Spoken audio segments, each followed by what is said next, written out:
स्वागत है ब्रेक के बाद। आप देख रहे हैं डीडी न्यूज पर। इस वक्त जैसा ब्रेक पर जाने से पहले हमने बताया था कि अब बात करेंगे कर्नाटक की, जहां पर सिद्धारमैया सरकार ने फ्रीबी को लेकर बड़े बड़े वादे किए थे, लेकिन काम अब वहां उल्टा हो रहा है, क्योंकि टिकट की दरों में बेतहाशा वृद्धि, बसों की टिकटों में बेतहाशा वृद्धि कर दी गई है। ठीक दशहरा समारोह से पहले कर्नाटक सरकार ने बेंगलुरु मैसूरू की सरकारी बसों का किराया बढ़ा दिया। मैसूरू दशहरा के उत्सव मनाने के लिए जाने वाले लोगों को अब 20 रुपए के बजाय 30 रुपए देने पड़ेंगे, यानी कि 170 से 190 रुपए के टिकट इस पूजा के बीच में 210 रुपए से लेकर 240 रुपए में खरीदने होंगे, यानी 20-30 रुपए की बढ़ोतरी हो गई। हालांकि कॉरपोरेशन ने दावा किया है कि यह सिर्फ एक रूट के लिए बढ़ाया गया है, बाकी रूट पर किराया सामान्य होंगे। ठीक 8 महीने पहले कर्नाटक के सिद्धारमैया सरकार ने राहुल गांधी की 5 गारंटी लागू करने के साथ सरकारी बसों में किराए में 15% की बढ़ोतरी कर दी थी। तब कहा गया था कि दरअसल महिलाओं को जो फ्री बस राइडिंग दे रहे हैं ना, उसके बोझ को कम करने के लिए यह बढ़ा दिया 15%, यानी फ्री कुछ भी नहीं होता, एक के बदले दूसरे से वसूला जाता है, यानी महिलाओं को फ्री और उनके घर के जो पुरुष हैं उनसे उनके पॉकेट से पैसे निकालने का काम। यही ऐसा ही नियम बिजली की बिलों पर भी लागू हुआ। फ्री बिजली के बदले कई बार रेट चेंज कर दिए गए, बिजली की दरें बढ़ा दी गई, तो पानी के बिल में भी बेतहाशा वृद्धि कर दी गई। लेकिन इन सब के बावजूद बुनियादी सहूलियत के नाम पर लोग ठगे हुए महसूस कर रहे हैं। कर्नाटक में सिलिकॉन वैली के नाम से मशहूर बेंगलुरु सिटी अब गड्ढों के कारण पहचानी जाने लगी है। इस जर्जर सड़क ने कल एक लड़की की जान ले ली। 22 साल की एक लड़की कॉलेज से घर आते हुए ट्रक के साथ टक्कर की शिकार हो गई। गड्ढे के कारण उसने साइड बदली तो ट्रक ने उसको कुचल दिया। अब सवाल यह है कि इस बच्ची की मौत का जिम्मेदार कौन है? मॉनसून के बाद हर शहर में इस तरह की अव्यवस्था होती है, लेकिन किसी मुख्यमंत्री ने प्राइवेट कंपनी को कैंपस का रास्ता उसको खोलने के लिए नहीं मांगा था।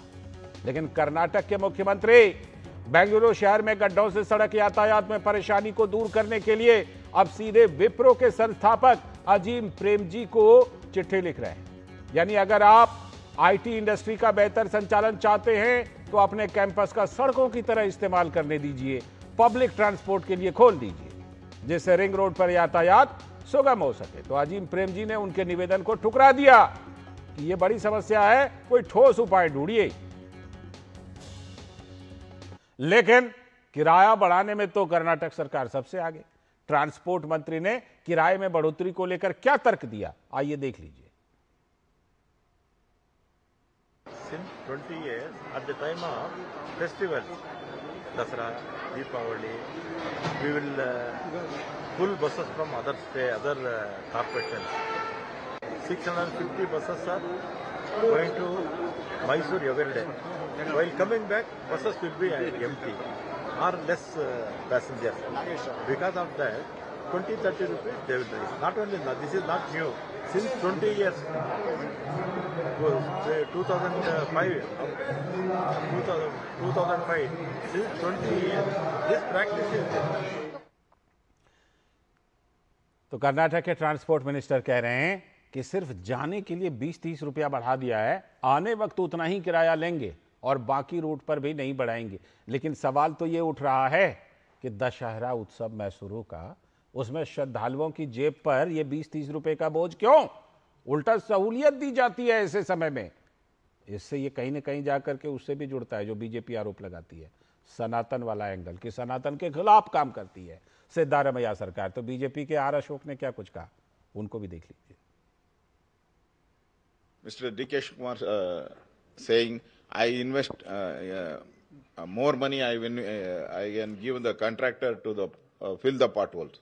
But today I saw in the newspaper and the electronic media all coming back. Yesterday they put the pothole, today it is open. It's an unscientific way of filling. Every Paura Karmika is now complaining in the Bangalore.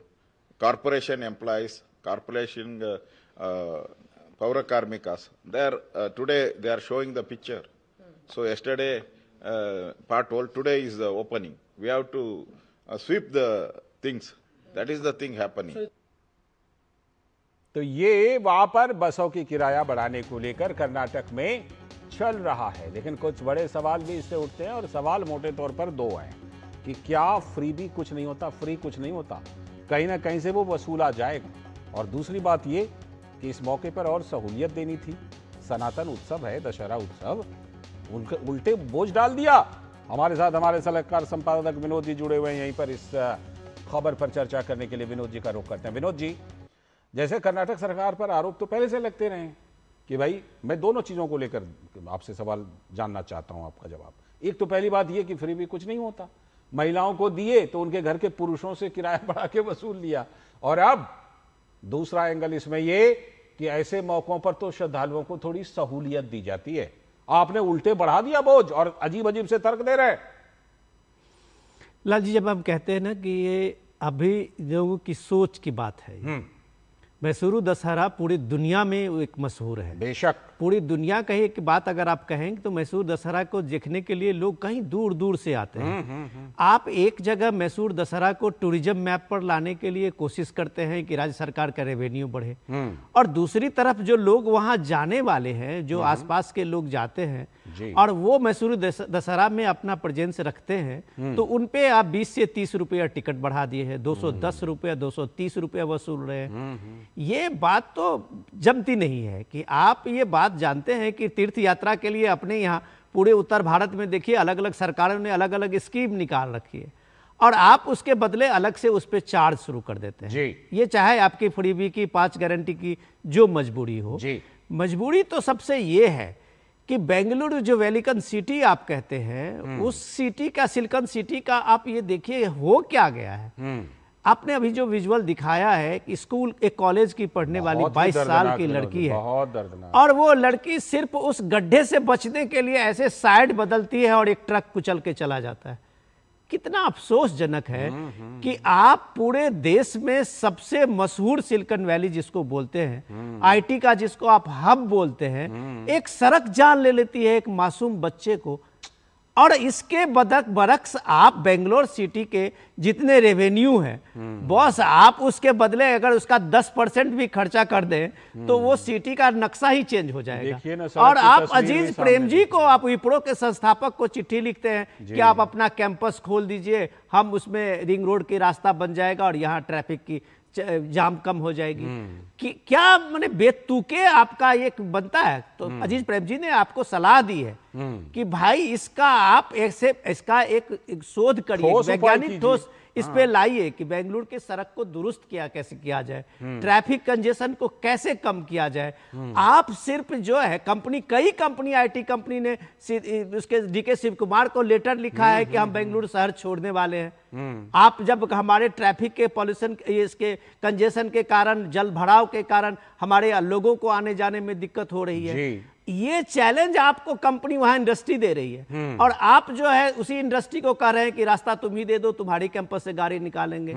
लेकिन अफसोसजनक बात यह है कि perception की सियासत में 5 guarantee ने पूरे के पूरे आप कहें कर्नाटक सरकार के रेवेन्यू की आपने उसकी भद पीट दी है। बिल्कुल। आप अगर देश के जीडीपी में देखेंगे, आज भी आप कर्नाटक जैसे शहर, कर्नाटक जैसा राज्य, और उस राज्य में आप देखिए कि कर्ज के बोझ से आप लदते जा रहे हैं सिर्फ इस बात के लिए कि आपको 5 गारंटी पूरी करनी है।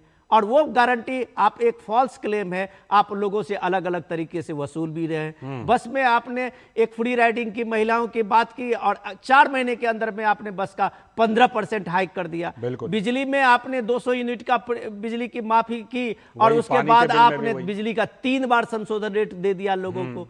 तो ये पानी का आपने अलग से ये लिया है। तो ये सिर्फ परसेप्शन की सियासत में जब आप आते हैं तो लाल जी हस्र बेंगलुरु को हम लोग देख रहे हैं, ये अफसोसजनक है। बिल्कुल। और सबसे बड़ी बात ये भी कि ये हाल तो जो हम आपको दिखा रहे हैं, ये बदहाली, ये तो राजधानी बेंगलुरु का दिखा रहे हैं। अब कर्नाटक के जो पूरे कर्नाटक राज्य में छोटे छोटे शहर, इंटीरियर, देहाती इलाके, उनके क्या हाल होंगे ये आप सहज ही समझ सकते हैं। बहरहाल बात यही है कि फ्री कुछ नहीं होता, इधर की टोपी उधर, उधर की टोपी इधर, यही हो रहा है कर्नाटक में, जिस पर सोचने की जरूरत है। क्योंकि प्रधानमंत्री भी कई बार कह चुके हैं ये जो शॉर्टकट की राजनीति है ना, ये शॉर्ट सर्किट तो लाती है। वही दिखाई पड़ रहा है कर्नाटक में। फिलहाल बहुत बहुत शुक्रिया विनोद जी जुड़ने के लिए आपका इस चर्चा में। तो कर्नाटक में फिलहाल हम कोशिश आगे भी दिखाते रहेंगे कि किस तरह से